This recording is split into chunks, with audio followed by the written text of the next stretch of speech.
Good morning friends, high. আজকে আমি একটু কলকাতাতে যাচ্ছি, যাচ্ছি একটু দরকারে, পিজি হসপিটালে যাচ্ছি। সকাল সকাল বেরিয়ে পড়েছি আর আমি গাড়ি নিয়ে এখন বেরোবো, ট্রেন ধরবো। চলো তাড়াতাড়ি যাই, নাহলে ট্রেনটা পাবো না। স্টেশনে তো চলে এসেছি, ট্রেন এখন আসেনি, ট্রেনের অপেক্ষায় রয়েছি। ট্রেন এলেই চলে যাবে। আমি আজকে পিজিতে যাচ্ছি, কেন যাচ্ছি সব কিছু নিয়েই তোমাদেরকে বলবো।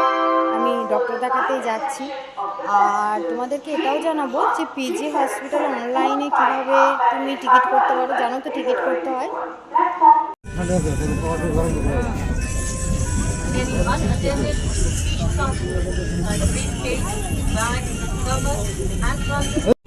এখন আমি পিজিতে বসে আছি, তোমাদেরকে বলেছিলাম আজকে আমি পিজিতে আসছি।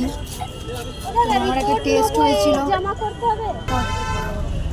সকাল 10টা বাজে, তখন আমি জমা করেছিলাম, এখনও পর্যন্ত রিপোর্ট পাইনি। দেখা যাক কখন রিপোর্ট পাই, ওয়েট করছি। রিপোর্ট পেলে তারপর ডক্টর দেখানো। এখানে টেস্ট তোমার সব কিছুই হবে, কিন্তু তোমার রিপোর্ট পাওয়া, ডাক্তার দেখানো প্রচুর সময় সাপেক্ষ এবং ধৈর্যের ব্যাপার। ধৈর্য নিয়ে থাকতে হবে। এত লোক দাঁড়িয়ে রয়েছে, সবাই রিপোর্ট নেবে। দেখছো তো ভিড়টা কীরকম, প্রত্যেকে দাঁড়িয়ে রয়েছে রিপোর্ট নেওয়ার জন্য। কেউ এসেছে রিপোর্ট করাতে, কেউ এসেছে রিপোর্ট নিতে, এত ভিড়।